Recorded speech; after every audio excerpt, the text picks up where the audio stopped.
ശ്രീ പ്രഫുൽ കൃഷ്ണ കൂടി നമുക്കൊപ്പം ചേരുന്നുണ്ട്.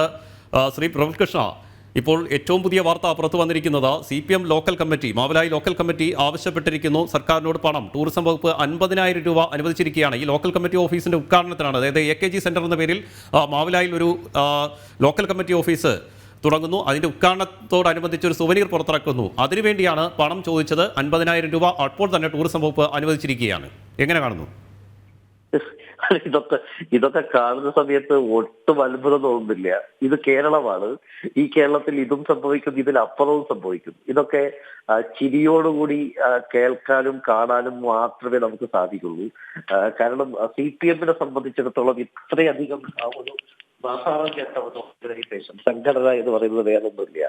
മാവിലായി ലോക്കൽ കമ്മിറ്റി ഓഫീസിന് സുവനീർ ഉണ്ടാക്കാൻ, ആ സുവനീറിന് വേണ്ടി സർക്കാരിന്റെ പണം നൽകുക, ഇവിടെ സാധാരണക്കാരൻ ക്ഷേമ പെൻഷനുകൾ കൊടുക്കാൻ കിട്ടാതെ ആത്മഹത്യ ചെയ്യുന്ന സാഹചര്യം, വികലാംഗന് ക്ഷേമ പെൻഷൻ കിട്ടാതെ ആത്മഹത്യ ചെയ്യേണ്ടി വരുന്നു, കർഷകന്മാർ ആത്മഹത്യ ചെയ്യുന്നു. ഇതൊക്കെ നടക്കുമ്പോൾ സാമ്പത്തിക ബുദ്ധിമുട്ട്, സാമ്പത്തിക ഞെരുക്കം പറഞ്ഞ് സ്കോളർഷിപ്പുകൾ തടഞ്ഞു വെക്കുന്നു. ഒന്നിനും പൈസയില്ല സർക്കാരിന്റെ കയ്യിൽ. വണ്ടികൾ കട്ടപ്പുറത്ത് കിടക്കുന്നു. ഡീസൽ അടിക്കാൻ, പോലീസ് വണ്ടികളിൽ ഡീസൽ അടിക്കാൻ കാശില്ല.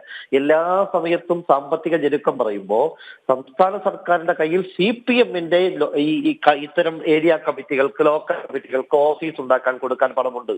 CPM-ന്റെ നേതാക്കന്മാർക്ക് ആർത്തുല്ലസിച്ച് നടത്താൻ പരിപാടികൾ സംഘടിപ്പിക്കാൻ പൈസയുണ്ട്.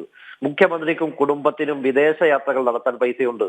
നവകേരള സദസ്സ് എന്ന് പറഞ്ഞ് കോടികൾ ചെലവഴിച്ച് പരിപാടികൾ നടത്താൻ CPM-ന്റെ കയ്യിൽ പൈസയുണ്ട്.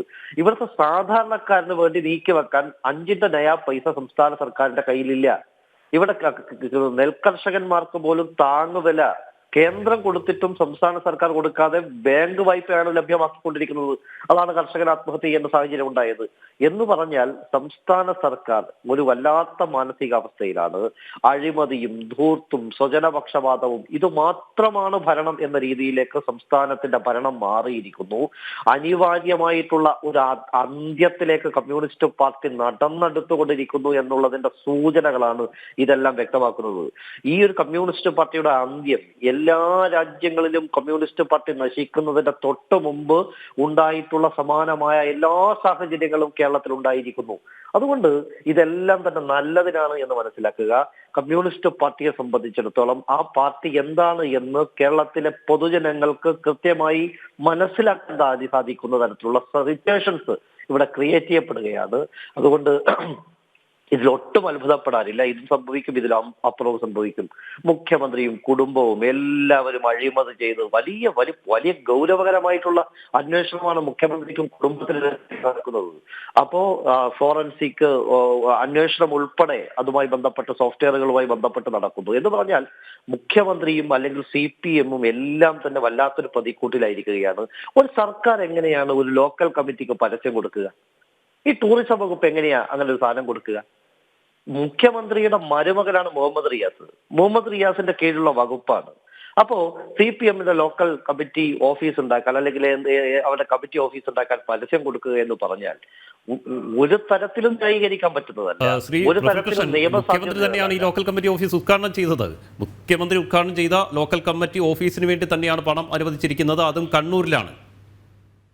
അല്ല, തീർച്ചയായിട്ടും. കാരണം മുഖ്യമന്ത്രി ഉദ്ഘാടനം ചെയ്യുന്ന സമയത്ത് തീർച്ചയായിട്ടും മരുമകൻ സഹായിക്കണമല്ലോ. മരുമകൻ ഇങ്ങോട്ടൊരു പാലം ഇട്ടാൽ അങ്ങോട്ടും പാലം ഇടണമല്ലോ. അതുകൊണ്ട് അതിൽ അത്ഭുതപ്പെടാനൊന്നുമില്ല. മുഖ്യമന്ത്രി ഉദ്ഘാടനം ചെയ്യുന്നു. ഇപ്പൊ 50,000 തന്നെയാണോ കൊടുത്തത് എന്നുള്ളത് നമ്മൾ സംശയിക്കേണ്ടിയിരിക്കുന്നു. 50,000 മാത്രമാണോ കൊടുത്തത്, അല്ലെങ്കിൽ അതിനേക്കാൾ കൂടുതൽ പൈസ? നമുക്ക് ഇവിടെ എല്ലാം അങ്ങോട്ടും ഇങ്ങോട്ടും സഹകരിച്ച് മുന്നോട്ട് പോകുന്നതാണ്. ഇവിടെ തിരുവനന്തപുരത്ത് കേരളീയം പരിപാടിയുടെ ഭാഗമായിട്ട് ഊരാളുങ്കൽ ലേബർ കോൺട്രാക്ട് സൊസൈറ്റിക്ക് കൊടുത്ത പണം കണ്ടിട്ടുണ്ടോ? തിരുവനന്തപുരത്ത് വൈദ്യുത ദീപ അലങ്കാരങ്ങൾ തൂക്കാൻ വേണ്ടി ലക്ഷക്കണക്കിന് 50 ലക്ഷം രൂപയാണ് മുൻകൂറായിട്ട് കൊടുക്കുകയാണ് ഊരാളുങ്കൽ ലേബർ കോൺട്രാക്ട് സൊസൈറ്റിക്ക് വൈദ്യുതി അലങ്കാരങ്ങൾ തൂക്കാൻ വേണ്ടിയിട്ട്. ആ സമയത്താണ് കേരളത്തിൽ ആത്മഹത്യ നടന്നിട്ടുള്ളത് എന്ന് നമ്മൾ ആലോചിക്കണം. ആ സമയത്താണ് നെൽകർഷകൻ കേരളത്തിൽ ആത്മഹത്യ ചെയ്തിരിക്കുന്നത്, താങ്ങുവില കിട്ടാതെ. അപ്പോ ഇത്തരത്തിൽ ആളുകൾ കഷ്ടപ്പെടും. ഇതുകൂടാതെ ശ്രദ്ധിക്കേണ്ട മറ്റൊരു വിഷയം കൂടിയുണ്ട് ശ്രീ പ്രഫുൽ കൃഷ്ണ. നവകേരള സദസ്സിൽ പരാതി നൽകിയ, വായ്പാ കുടിശ്ശികയുമായി ബന്ധപ്പെട്ട് പരാതി നൽകിയ ആൾക്ക് അനുവദിച്ചത് 500 രൂപയാണ്. 500 രൂപയുടെ ഇളവാണ് അനുവദിച്ചത്. അല്ല, തീർച്ചയായിട്ടും ഈ നവകേരള സദസ്സിൽ ആളെ കൂട്ടാൻ വേണ്ടിയിട്ട് കാണിച്ചൊരു ഗിമ്മിക്കായിരുന്നല്ലോ ഈ പരാതി എന്ന് പറയുന്ന സംവിധാനം. നവകേരള സദസ്സ് നടക്കുമ്പോൾ പരാതിപ്പെടണം, പരാതിപ്പെട്ട് കഴിഞ്ഞാൽ അതിന് മണിക്കൂറുകൾക്കുള്ളിൽ അതിനുള്ള പ്രശ്നപരിഹാരം എന്നാണ് പറഞ്ഞത്. നമ്മൾ അപ്പൊ തന്നെ പരിഹാസ രൂപേണ പറഞ്ഞിരുന്നു, നവകേരള സദസ്സിൽ കൊടുക്കുന്ന പരാതികൾ അത് AKG സെന്ററിന്റെ മൂലയ്ക്ക് കിടക്കും, അത് എടുത്ത് കത്തിക്കും, AKG സെന്ററിന്റെ മൂലയ്ക്ക് ഇരുന്ന് കത്തിക്കും. അതാണ് സംഭവിക്കാൻ പോകുന്നത്. പരാതികൾ കിട്ടിയല്ലോ, ആയിരക്കണക്കിന് 10,000 പാവങ്ങൾ വെയിലത്ത് കാത്തു നിന്ന് ഒരു കറുപ്പ് ചുരിദാർ ഇട്ട് വന്ന ആൾക്കാരെയൊക്കെ തിരിച്ചു കൊണ്ടുപോയി ചുരിദാർ മാറ്റിച്ച് പരിപാടിക്ക് പരാതിയുമായിട്ട് വന്ന് അങ്ങനെ പരാതി കൊടുത്ത് ആ പരാതികൾ എന്ത് തീർപ്പാണ്ടായിട്ടുള്ളത്? ഈ 10,000-കണക്കിന് പരാതികളാണ് കേരളത്തിൽ മുഖ്യമന്ത്രിക്ക് കൊടുത്തിരിക്കുന്നത്. ഒരു തീർപ്പും ഒന്നും ഉണ്ടായിട്ടില്ല. 500 രൂപയുടെ ബാങ്ക് വായ്പ കുറച്ചു കൊടുത്തു.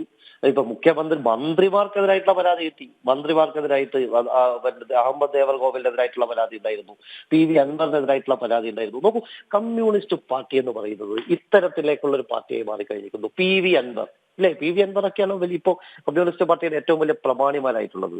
എന്താ PV അൻവറിന്റെ ഒരു ബാക്ക്ഗ്രൗണ്ട് എന്ന് പറയുന്നത്? നോക്കൂ, മുഹമ്മദ് റിയാസ് തോന്നിയ പോലെ ചെയ്യുന്നു. എന്ന് വെച്ചാൽ ഒരു നിയന്ത്രണവും ഇല്ലാത്ത അവസ്ഥയിലേക്ക് കമ്മ്യൂണിസ്റ്റ് പാർട്ടി മാറിക്കഴിഞ്ഞിരിക്കുന്നു. ഇവിടെ നവകേരള സദസ്സ് നടക്കുന്ന സമയത്ത് കേരളം കണ്ടത് ആർഭാടമായിരുന്നില്ലേ? അണ്ടിപ്പരിപ്പിനകത്ത് പാലൊഴിച്ച് കഴിക്കുന്നു. അതാണ് പ്രാതൽ. മുഖ്യമന്ത്രിയുടെയും പരിവാരങ്ങളുടെയും പ്രാതലാണ് അണ്ടിപ്പരിപ്പിനകത്ത് പാലൊഴിച്ച് കഴിക്കുന്ന പ്രാതൽ.